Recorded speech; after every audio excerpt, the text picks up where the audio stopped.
I married without love. My name is Emma. I am 28 years old, and I live in a quiet neighborhood in Chicago called Lincoln Park. It's a peaceful place with tall trees, small shops, and friendly neighbors. Many people say I have a good life. I have a husband, a nice apartment, and a stable job at a bookstore.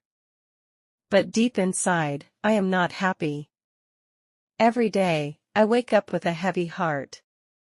1 year ago, I made a big mistake. I married a man named Leo. He is 32 years old. Leo is a good man. He is kind, gentle, and always smiles. But I do not love him. I married him not because of love, but because I was angry and sad. I wanted to forget my ex-boyfriend, Alex, who broke my heart. I wanted to move on quickly, so I said yes when Leo asked me to marry him. At that time, I thought marriage would help me feel better. I believed that maybe love would come later. But love never came. And now, I am the one who is hurting. Leo does everything to make me happy. He brings me flowers on Fridays. He cooks dinner when I feel tired. He writes small notes and puts them in my lunch bag. He calls me my sunshine and always kisses my forehead. Many women would feel lucky to have a man like him. But I feel sad because I cannot love him back. One night, we were sitting on the balcony. The stars were bright, and the air was warm. Leo looked at me and said, "Emma, I know you don't love me yet, but I believe you will. I will wait. My love is strong enough for both of us." His words made me want to cry. He was so full of hope, but I had no hope inside me. I felt like I was lying every day. I smiled when I didn't want to. I said thank you when I felt nothing. I was living a life that didn't belong to me. My mother once told me, "Emma, love can grow with time." Marriage is not always about strong feelings. It is about kindness, respect, and patience. I tried to believe her. I tried to be patient. But every day, I felt more and more like a stranger in my own life. One Friday evening, Leo made a special dinner for me. He cooked my favorite dish, chicken pasta with garlic bread. He lit candles, played soft music, and even wore the blue shirt I liked. He said, "This is for you, Emma. Emma, you are my everything." I looked at him, smiled a little, and said, "Thank you." But inside, I felt empty. I could not enjoy the food.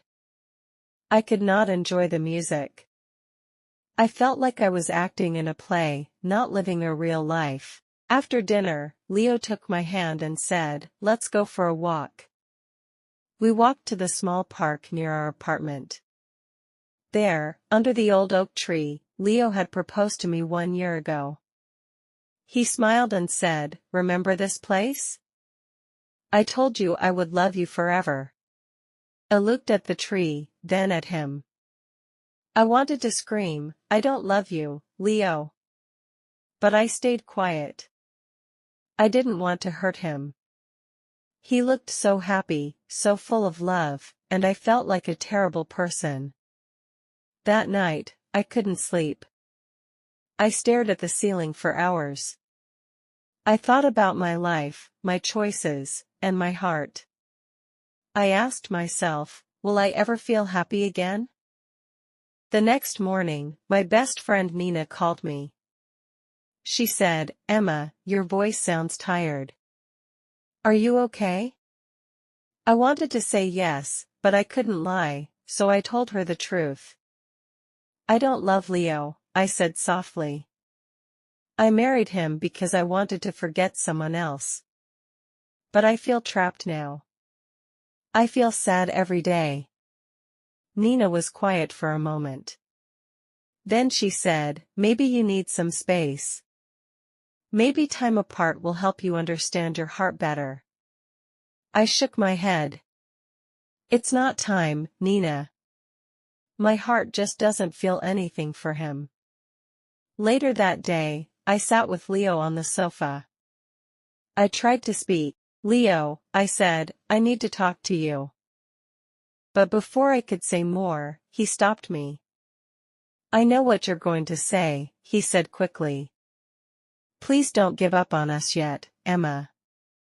I still believe we can make this work. His eyes were full of hope again, and I felt worse.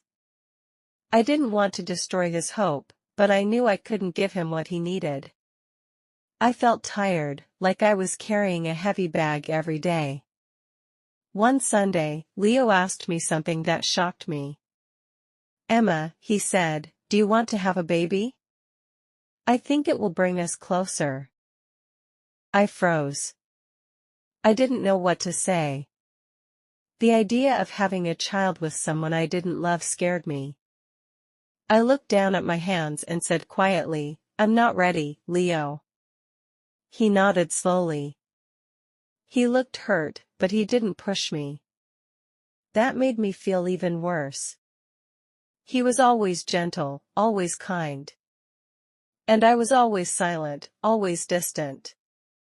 That night, I wrote in my journal, I feel like I'm drowning in this marriage. Leo is a good man, but I can't be the wife he deserves. I also wrote, sometimes I want to leave, but I'm scared. What will people think?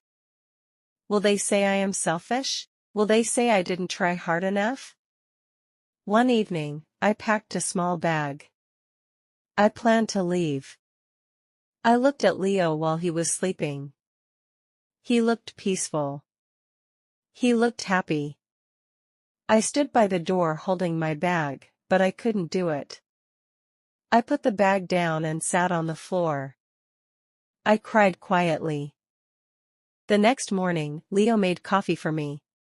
He kissed my cheek and said, Good morning, my love. I believe in us. His words broke my heart again. I wanted to scream, stop hoping. But I stayed quiet again. I walked to the window and looked at the street. A dog was running, kids were laughing, and the sun was shining. The world was moving, but inside, I felt stuck. I didn't know what to do. I didn't know how to fix my life. I only knew one thing, I couldn't live like this forever. Before I share the rest of my story, I want to ask you something. Where are you listening from? It gives me strength to know someone is hearing my words. Someone who understands. Please tell me in the comments. I would really love to know.